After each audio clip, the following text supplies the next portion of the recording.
Hi, THL. This is Mange here with MV Parker and Cassidy, bringing you our power rankings going into week two.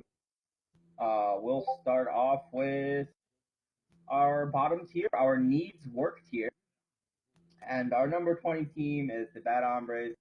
We had them ranked 11 last week. That was a mistake. They're definitely the worst team. Get him out! Rogue managed to win his match, and Cassidy and myself took him to 5, but Supreme was too strong. They're pretty good, and our memes weren't good enough. So we'll move ahead to number 19, Team Swagoy, who was 18 last week, and Team Swagoy had a pretty rough first week of their THL life. I think they got crushed by Noob Central. Yeah. The only person on their team managing to take the win was Braxy over Josh Sampson. Everyone else lost. Tom Locke took it to Game 5 in a pretty nice series on stream against Ray C, but couldn't quite get it done. And Swagoy will go up against the Bad Hombres this week. They'll probably do a little bit better. Yeah. Number 18, we have Netherstorm, who was ranked 14 last week. And Netherstorm went up against, I don't remember the colors, so I had to look for them on the list to figure out what happened. And Netherstorm went up against the Champs, who we also had ranked super low. But they got kind of fucking crushed. Crovan lost in the sweep. Mushu lost his THL debut. Twiz was the only one who took home a win over Wolfmac, and we think Twiz is going to end up being if not the best 3 seed, one of the best 3 seeds. But the rest of the roster we're not too high on. But yeah, I don't know. It was definitely a rough week 1. But they have had a history of starting slow, so look out in the coming weeks to see if they can turn it around. Number 17, we have Team Well Met, who was 16 last week, and they also struggled in their first week, although not quite as bad. Hot Asian Girl took the 3-1 over Super Sam, and a really close match. Eldorian won his first round match against Houdini. It was a really good win for him. Yeah, it's a big win for him. Houdini's really good. Yeah, Houdini is very good, so it's nice for him to get that out of the way. But the bottom of the lineup really struggled. They only won 3 total games between their 1, 2, and 3 seeds. They're 3, 4, 5, yeah. That's what I mean. Sorry, they're 3, 4, 5. Holy shit. Jack Sox got swept by Gemini. Bitbeaker lost to Airdan in a close one, and Dyer's Fair was able to win for Parallax against Kick Tripod. Not sure what to think of them, other than they have a pretty good top of the lineup. That bottom of the lineup is a question mark. Number 16, we have the Harry Generals, who were not ranked last week because they did not have a full roster. They went up against, who did they go up against? They went up against Entropy, who we had incredibly high rank, and they did not do well. Markshire got the 3-1 win, but everyone else on the roster lost, including Bork and Gordon Blanston, who, comparatively speaking, they should be some of the better ones in their seeds, so it really was surprising that they lost, I think. And I think that if the bottom of the lineup doesn't get going for them, the Harry Generals are going to struggle. Yeah. Although I will have to say it's probably the best 4 seed that he'll play. Bork will play in the league. Yeah, because Bork lost 1 to 3 to D linemen. Yeah, D linemen is crazy for a 4 seed. At number 15, we have Zenergy, who I believe went up against the Heartland Academy. Oh, and Zenergy was 12 last week, by the way. And I know that the bottom of the lineup took 2 wins, which is really encouraging, I think, for Zenergy, because going into last week, we talked about their bottom of the lineup being the big question mark. Those were the guys that we didn't know how they would perform. We think that Katota, Drewman, and Zab should be at least average performers for their seed, but wasn't sure about Tranador. So it's cool that they got the win on the bottom, and if they can kind of turn around up top, they have a chance to make some noise in what we think is a relatively weaker yellow division or gold division. Yeah, for sure. At number 14, we have Aeon, who was 13 last week. And Aeon is in the very, very unfortunate situation of winning 3 out of 5 series, but not winning in point total. And so they lost, despite winning 3 out of the 5. And that's fairly rare. It doesn't happen too often. Doesn't feel good, but early on, like, you're encouraged to be winning 3 out of 5 matches. Just, got to work on sweeps. But that's a lot of unrefined lineups going on right now. So I think if you're Aeon after last season, especially, it's pretty encouraging. Yeah, it's especially good to win 3 out of 5 when you had a sub. Yeah, and so in position subbed for them last week. I know they're looking for another sub this week. Don't know who it will be. But it was really cool for Ridiculous and Dark Seed to get wins and the 3 and 4 seed respectively against Team 1600 Dust, because those are some of the stronger performers in those seeds. So a couple of guys that we knew nothing about getting wins against known quantities, good for them. They have a chance to be pretty good, or at least better, than they were a season ago. Also, I should mention that starts our In the Hunt tier. And these teams that we'll be mentioning next are people that we think are in the hunt. They're potential playoff teams. Maybe not the elite or, the best teams, but all of these teams should be good enough to at least challenge for a playoff spot. At number 13, we have Heartland Academy, who was 16 last week. And they got the win over Energy, like we said. We saw their 1 seed on Salty Saturday get a win over Katoda, which is really cool because Katoda he's kind of a legendary performer in THL, one of the best historically good 1 seeds in this league. So it was cool for him to come back on stream and get that win. And I know that me, myself, and I won on the 3 seed over, I think, Zav, which is a really nice win for him too. Yeah, and Heartland Academy, that's a solid first week, and that's something to build on. At number 12, we have the Yard Champs, who were 17 last week, so this is kind of a big jump. But they kind of beat the shit out of a team that we had in the top 5 in Temporal Legends, so I think it's justified. They won 4 out of 5, right? Legends. The Yard Champs, they did. They played another show. Yes. Oh my god. No, you're right. So. But yeah, they beat the shit out of another show. 1-4 matches. Yeah, 4 out of 5 matches. Wow. All right, cool. Adidas got a sweep in the 1 seed. Arcane started off the season right with a 3-2 win over Swanky Tiger, and our boy Crest pulling Tempo through. Priest is back, baby. Tempo Priest pulling through with the big 3-1. How did I think they played Temporal? I don't know. All right. So good for the Yard Champs. They started off strong for the second straight season. We'll see if they keep it up and don't fall off like last season. At number 10, we have Danger Zone, who was not ranked last week because it did not have a full roster. This week, they took on the preseason number 1 team in Defias Brotherhood, and they walked away with 3 out of the 5 matches.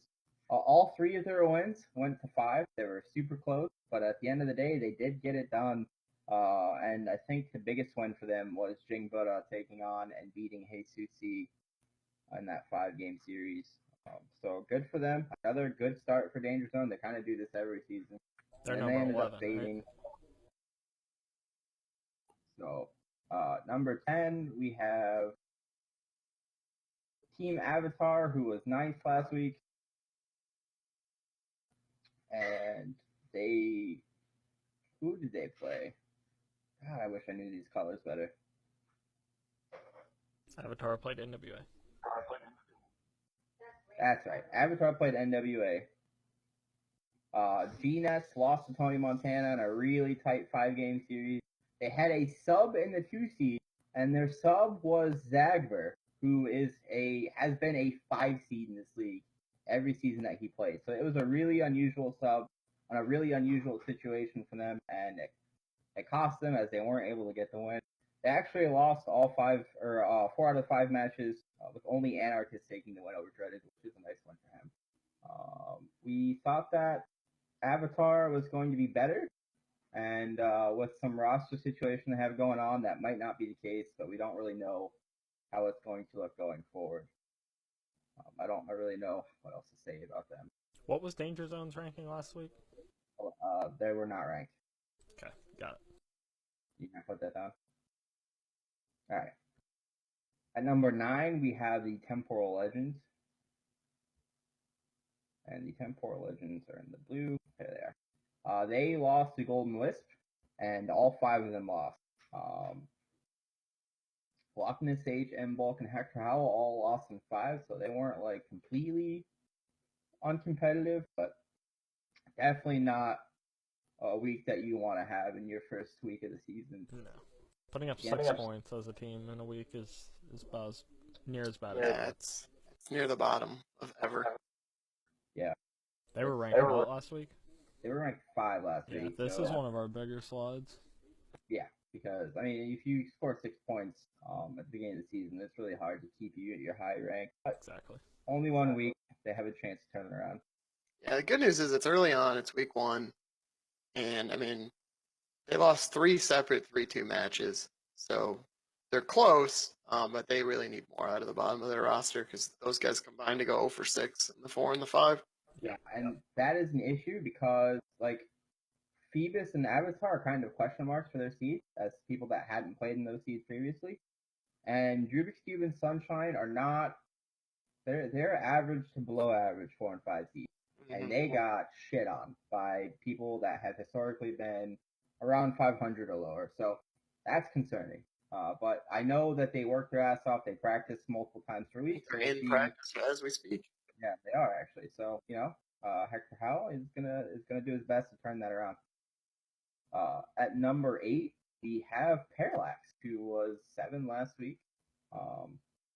And they didn't have the best of weeks against Team Well Met, and I know they went down a rank, but it's not so much anything that they did wrong. They still won. It's just we had a couple of teams like just below them had giant weeks that kind of leapfrogged them, but they're still, I think they're still really good. After we talked about their lineup and being in the 3, 4, and 5, and how that was like, I don't know, like maybe not their strongest part of the team, and 3, 4, and 5 walk away with wins while they're 1 and 2 lost. So that's pretty encouraging if you're Parallax. And I should also mention that this is the start of who we consider the playoff team here. Like, these teams are just a cut above the others. Yeah, if we were holding an invitational and didn't have to worry about divisions, these are the 8 teams we would invite. Yes, and Parallax is at the bottom of that, but still, really good roster. And I think that they're going to be in this division all year, especially considering that it's not super strong. Good first week for them. Team Golden Wisp is coming in at number 7. Last week they were number 10, and we mentioned previously they won all 5 of their matches against Temporal Legends. So huge. Part of that is like why they jumped Parallax. Double O's had a really nice win over Hector Howell. Hoppenauer had a really good upset win over M-Bulk. And we mentioned their 4 and 5 seed, Rubik's Cube Sunshine. They got those really important wins to start their season off. So good for Team Golden Wisp. Maybe this is the year. Last year they were close. This year they might be able to put it together. Yeah, they currently have the most points of anyone in the league right now after week 1. Team Golden Gods. PogChamp. At number 6, we have Noob Central. And Noob Central played against, I think, Swagaway, we said. Yeah, Team Swagaway. They all won except for Josh Sampson. Thor Smash got the really impressive win over an Armor Cutthroat, making his Season 5 debut after sitting out most of last season and struggling the previous season. Coming back and getting the 3-1 win, that must be really good for his confidence going forward. Yep. It's a nice return for him. Nice return for him. For sure. New Central looks pretty strong, and they have a chance to challenge in the Pink Division. They were previously ranked. They were previously ranked 8th, I'm sorry. You're good. Number 5, we have the Defias Brotherhood, who was our preseason favorite. They lost to a team that I don't think they should have lost to, and we slid them in the rankings because of it. Well, they tied. Oh, you're right. They lost 2. They lost 3 out of the 5 matches, but ended up tying overall. Yep. That's a good call. But they still, I don't believe they should have tied. They, I believe, are better at almost every seed against their opponent, and not sure what went on last season or last week, but they need to turn that around. And so we slid them a little bit, but I think that they're still very strong, and they're going to be contenders in the Black division. They should be favorites, to be honest. That's not a very strong division. Yeah, they're definitely one of the better teams in the league still. Yeah, I think they just need to work on team chemistry and deck selection. Yeah, team chemistry, deck selection, and read the time zones of your emails, and don't lose to sleepy opponents. Oh, at number 4, number 4, we have Team 1600 Dust, who was previously number 3. They played against Aeon, and we mentioned before that they lost 3 out of the 5 matches, but because they had 2 sweeps and a 3-1 win, they actually scored more points. They came out ahead. So good for Ridiculous Hat and Ziggy Sarah carrying the team on their fucking back, though, with those huge sweeps. I don't really know what else to say about them. They're a known entity. They're going to be pretty good all season. Yeah, I think they'll be really good, but it's a little scary when the whole middle of your lineup loses like that. Sure, they were close matches, but that was the previous strength of this team, right? Like the middle of their roster. Yeah, I think so. Like I know they did really well 4 and 5. I think maybe they didn't do so well in the 3. I don't know. I'm just working off memory and I don't quite remember. But yeah, no, it definitely sucks to lose like the heart of your lineup like that. Yeah. But they have a chance to turn it around. So at number 3 we have NWA, who was previously ranked 6th. And they just took care of business, and they won again. They're in the gold division. So wait, are you sure NWA is 3? Yeah. Okay. Yeah. Positive. So Tony Montana, Salt, we mentioned those guys just being known quantities and solid players. They came away with nice wins. The surprise win for me is Force of Will taking the 3-2 over Lemur. Lemur is one of the better 4 seeds. He has fluctuated between average and great seasons in the 4 seed, and Force of Will is a relative unknown. And for him to come out and get a win against a THL veteran like Lemur is a really, really great sign for NWA. Pink Samus moved up a seed, didn't matter. He swept Puma's BFF. If Samus and Force of Will can even be average, I think NWA is going to be really good this season. And so we're going to keep them at number 3 this week. Their previous rank was what? 6. Thought I mentioned that. That's number a big 2 up for them. Yeah, it's that's 3 spots. 3 spots. Which is hard to move up that far at the top of the list. Yeah. But their performance was convincing, and especially them getting the big wins in the question mark spots. So, number 2 we have Entropy, and we had them ranked 4 last week. And Entropy is the beginning of what we're calling our elite tier. These guys have been the elite performers this early season. Championship favorites, if you will. And Entropy went up against they're in the blue, right? Yeah, they went up against the Harry General, runner-ups from last season, and stomped their asses.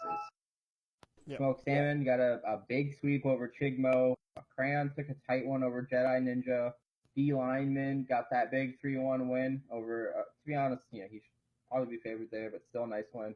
And the biggest question mark of the team going into the season was Crackshot, who struggled very hard last season, and he got a win against Kern Blanston, who should be one of the better 5s. So that's really impressive for him. Yeah, if they get consistent performance out of Crackshot, they're probably the best team in the league. Yeah, I would agree, just because they're so strong in the middle. So look out for that. Look out for Crackshot, keeping that performance up. Phenom did lose his THL debut at Markshire. And you know, it's never you should never feel bad about losing to Markshire. That guy's pretty good, but I know that's not how Phenom wanted to start the season. Yeah, I don't know. Entropy's fucking good. That lineup looks really strong, and they're going to be a force in this league. That lineup's really good, and Phenom losing, like Markshire's been proven to be good in THL for a while now, and Phenom's new, so give him some time. He should be.